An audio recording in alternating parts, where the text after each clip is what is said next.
আপনার আমি কইছি যে আমার ভার্সিটিতে আসবেন না। করে না সেমিস্টার ফি দিতে হইব। আছেন দেন পুরোটা আছে।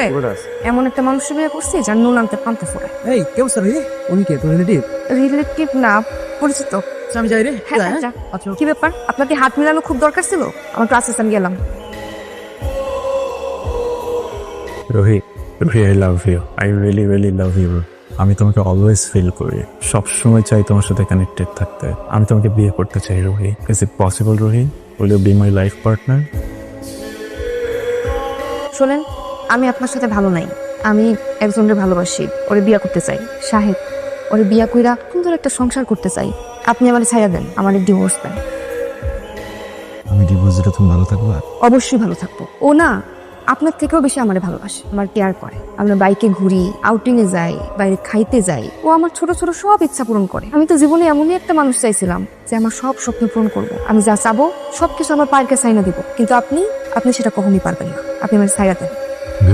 আমি সব পেপার রেডি করে রাখছি, যে এই কাগজটার মধ্যে একটা সাইন দেবেন।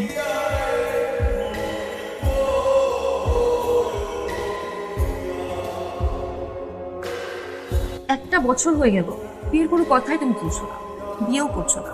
আমার দায়িত্ব নেওয়ার কথা ছিল, তুমি দায়িত্বটাও নিচ্ছ না। তুমি গত একটা সপ্তাহ যাবত আমার ফোন ধরো না, দেখা করো না। সমস্যা কি তোমার?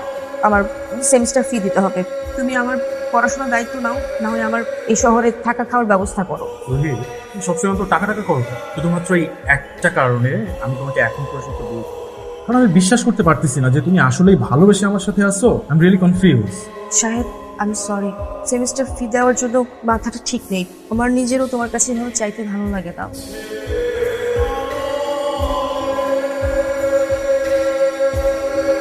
কি যেন নাম তোমার?